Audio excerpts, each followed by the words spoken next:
ఇప్పటికీ ఆ, America Israel పైన కావచ్చు, ఇరాన్ పైన కావచ్చు, ఇరాక్ పైన కావచ్చు, చాలా సందర్భాల్లో దాడులు చేసినటువంటి సందర్భాలు ఉన్నాయి. Yes sir. ఇప్పుడు ఇరాన్ని భయపెట్టియడానికా, లేకపోతే ఏమన్నా మైండ్ గేమ్ అంటే నిజంగా అణు ఒప్పందానికి సంబంధించిన విషయాల్లో తలొగ్గపోతే ఇరాన్, ఎందుకంటే ట్రంప్ మొండి వైఖరి మనం గతంలో చూసాము, అలాంటి పరిస్థితులు వచ్చేటటువంటి ఆస్కారం లేకపోలేదు కదా సార్? అంటే మనం ఇదంతా ట్రంప్ తో మొదలైందని అనుకోవటం కరెక్ట్ కాదండి. ఓకే 1951లో 1951లో ఇవాళ కాదు, సార్. భారతదేశానికి స్వాతంత్రం 40 ఏళ్ళలో వచ్చింది. ఎస్. 51లో ప్రజాస్వామికంగా ఆ దేశంలో ఎన్నికైన ప్రధానమంత్రి మొసాదెక్ ఆయన ఆంగ్లో పర్షియన్ ఆయిల్, ఆంగ్లో అంటే బ్రిటిష్ వాళ్ళు, పర్షియన్ అంటే ఇరాన్ యొక్క సాంప్రదాయ పేరు పర్షియా కదా. Yes. Anglo Persian oil company ద్వారా ఇరాన్లో ఉన్న ఆయిల్ అంతా వాళ్ళు జుర్రుకుని వాళ్ళ కోసమే వాళ్ళు వాడుకుంటూ ఉంటే మొసాదెగ్ ప్రభుత్వం, ఆయన ఆధ్వర్యంలో ఉన్న ప్రభుత్వం దాన్ని జాతీయకరణ చేసింది, అంటే నేషనలైజ్ చేసింది ఈ ఆంగ్లో పర్షియన్ ఆయిల్. అది జరిగిన సంవత్సరం తిరిగిన లేదు సంవత్సరంన్నరలో సిఐఏ, బ్రిటన్ వారి గూఢచారి సంస్థ విదేశాల్లో MI6 వీళ్ళిద్దరూ కలిసి మొసాదెక్ ప్రభుత్వం పడిపోయేటట్టు చేసి అక్కడ రెజీమ్ చేంజ్ తీసుకొచ్చి, నేను ఇందాక చెప్పిన షా ఆఫ్ ఇరాన్ ఎవరైతే ఉన్నారో పెహ్లావి, అతన్ని తీసుకొచ్చి కూర్చోబెట్టారండి. 1951లో వాళ్ళ ఆయిల్ గుంజుకెళ్ళిపోతున్నారు వీళ్ళు అని ఆ కంపెనీని, ఇది ఆంగ్లో పర్షియన్ కంపెనీని నేషనలైజ్ చేసిన కారణంగా అక్కడ ప్రభుత్వాన్ని మార్చి, ఇప్పుడు చూడండి వెనెజువేలా ఏం జరిగింది అని ఇవాళ మనం మాట్లాడుకుంటున్నాం. Yes. నేను 1951-53 మధ్యలో జరిగింది మీకు చెప్తున్నాను. అవును. 53లో ప్రభుత్వాన్ని మార్చి వాళ్ళకు అనుకూలంగా ఉన్న రాజుని తీసుకొచ్చారు.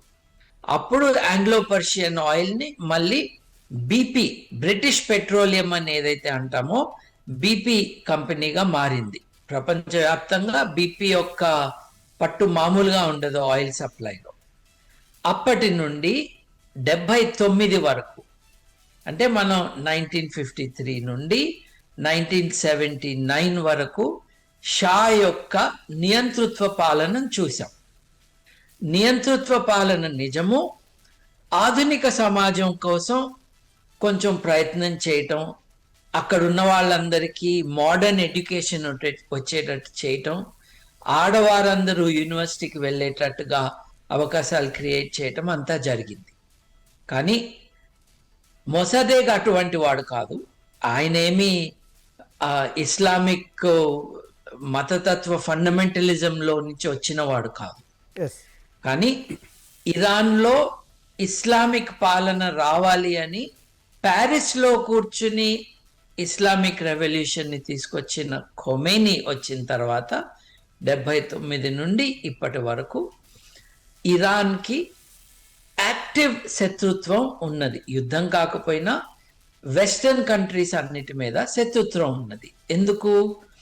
ఒకటేమో వాళ్ళు ఆయిల్ గుంజుకోవడానికి ట్రై చేశారు, ఎస్. 2 వాళ్ళు వీళ్ళ మతస్థులు కాదు, 3 వాళ్ళు వాళ్ళ ప్రభుత్వాన్ని మార్చి షా ఆఫ్ ఇరాన్ పెహ్లావిని తీసుకొచ్చి కూర్చోబెట్టారు, 4 ప్రపంచవ్యాప్తంగా ఇస్లామిక్ రెవల్యూషన్ తీసుకురావాలి అన్నది ఇరాన్ ప్రభుత్వపు ఉద్దేశం. ఈ కారణంగా అమెరికాతో దెబ్బలాటలు పెట్టుకోవటం, యాక్చువల్లీ 1980లోనో 79 చివరిలోనో అమెరికన్ ఎంబసీని పిల్లలతో, స్టూడెంట్స్తో ముట్టడించి 444 రోజులు, సంవత్సరంలో 365 రోజులే, సార్. 444 రోజులు అమెరికన్ ఎంబసీ ఇన్ తెహ్రాన్ దాన్ని అన్ని వైపుల నుండి దాన్ని కట్టడి చేసేసి దాన్ని క్యాప్చర్ చేశారు.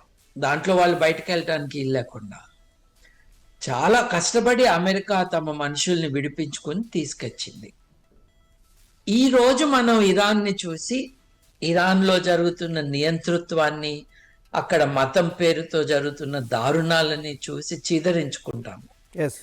ఒకప్పుడు ప్రపంచంలో అతిపెద్ద సామ్రాజ్యాలు నిర్మించిన దేశం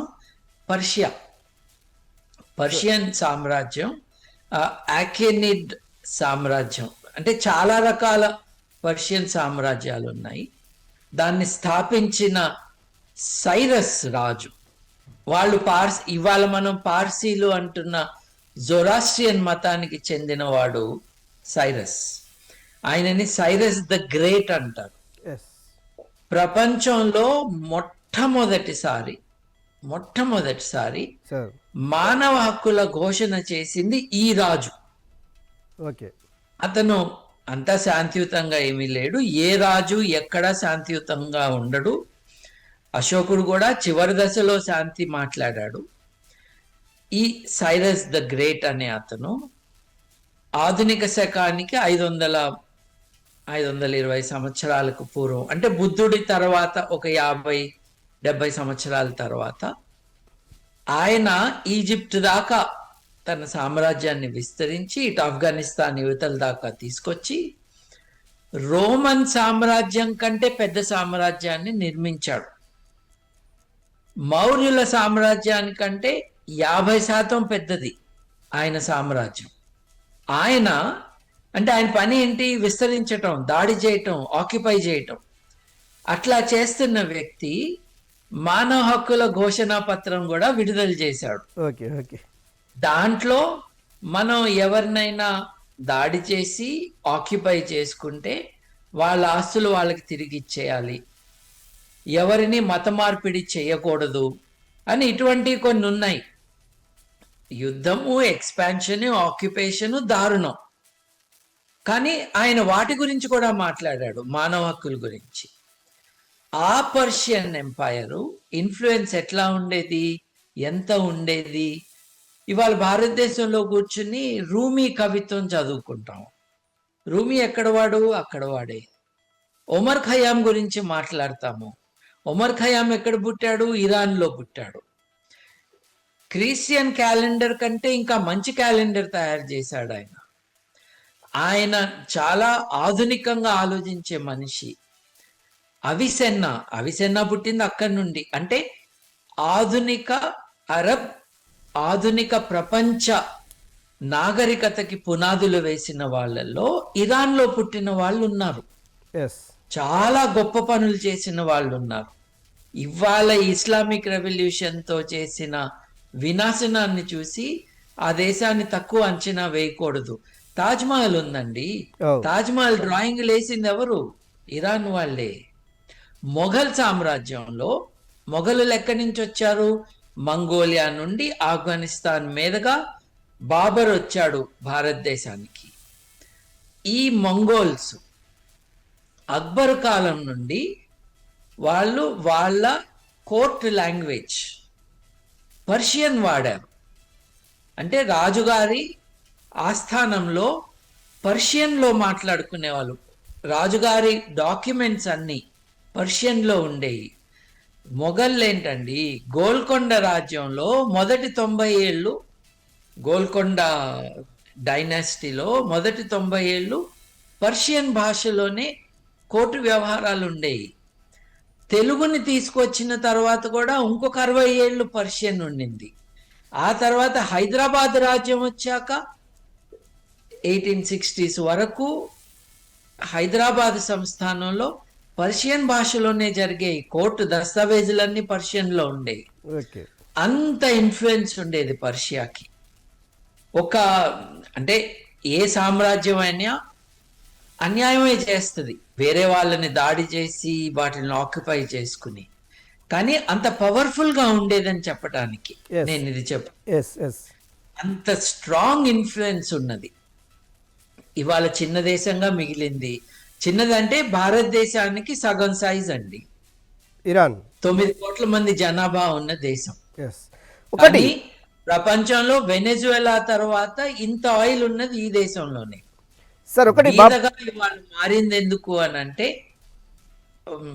30 ఏళ్ళు 40 ఏళ్ళ నుంచి ఆ దేశంలో శాంక్షన్స్ కారణంగా వాణిజ్యం చేయటానికి అవకాశం లేకుండా చేశారు.